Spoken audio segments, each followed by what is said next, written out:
Hi Year 6, I hope you're still doing okay. Well, today I'm going to read the second part of Sofia Sofa from The World's Worst Children by David Williams. Will Sophia be eventually prized away from her beloved sofa by her mum, dad and neighbours in the street? But still the girl wouldn't budge an inch. Sophia's dad fell backwards and the neighbours toppled over each other like dominoes and ended up lying in a big heap, some of them in front of Sophia. "You're still blocking the TV," she moaned. There was nothing else for it. Dad decided to call the emergency services.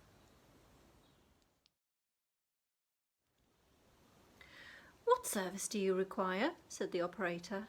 "Police, fire or ambulance?" "I'm not sure," began Dad, as Mum looked on anxiously. "You see, my daughter has become attached to the sofa." "As in, she likes it a lot?" enquired the operator. "No, as in they are joined together," answered Sophia's dad. "Oh dear, that is an unusual one," replied the operator.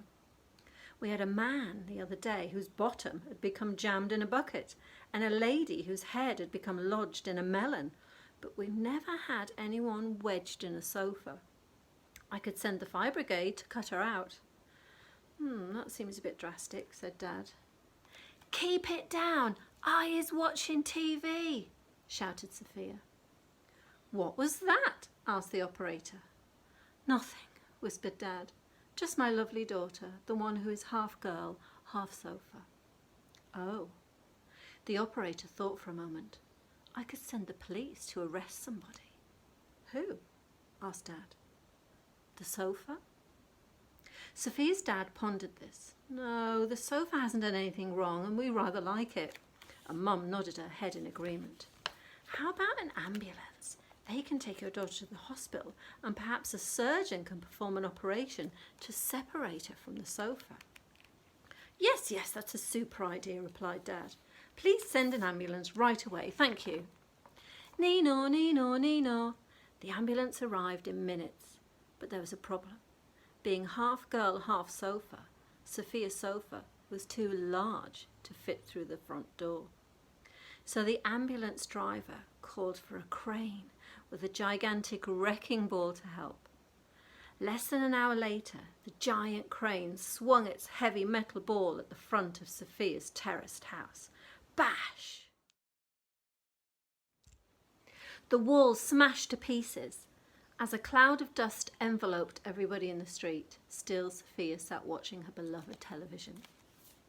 "Get that dust out of me way, now! I can't see the TV," she shouted. When the dust cleared, the ambulance driver found there was another problem. The half girl, half sofa was too heavy to lift. So the ball was taken off the crane's chain and the chain was secured round the bottom of the sofa. With a pull of a lever, whoosh, the half girl, half sofa was hoisted high up into the air. When Sophia could no longer see her beloved television, she started making an awful racket. "TV, TV, TV," she chanted. The crane operator panicked and pulled the wrong lever, sending his load swinging through the air. It smashed into the row of houses on the other side of the road. Crash! The houses came tumbling down in an explosion of dust and debris. Boom! There wasn't much of the terraced street left.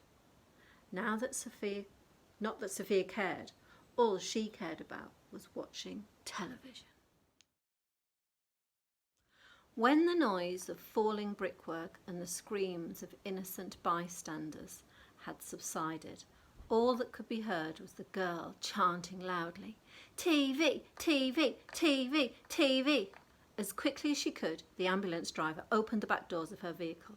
The crane driver attempted to swing the half girl, half sofa inside. After around 500 tries, it became clear it was not going to fit. So the ambulance driver had an idea. Using a rope, she secured the half girl, half sofa to the rear of her ambulance so she could pull Sophia's sofa all the way to the hospital. "TV, TV, TV," came the chant. By now, the driver was so desperate to stop this ear-torturing noise, she was willing to try anything, so she plugged the television into the back of the ambulance. It flickered to life once more in front of Sofia. That was the longest she had gone without watching television since she could remember.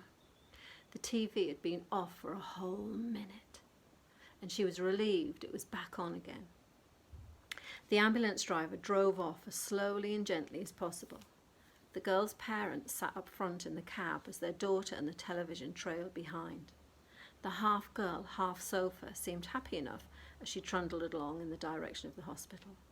After all, she could watch TV for the entire journey. And all went well until the ambulance took a sharp corner. Screech! And both the rope and the electricity cable on the TV snapped. The ambulance driver sped on unaware, but the television and half girl, half sofa flew across the road untethered. Zoom! As the television was now unplugged, the screen went black.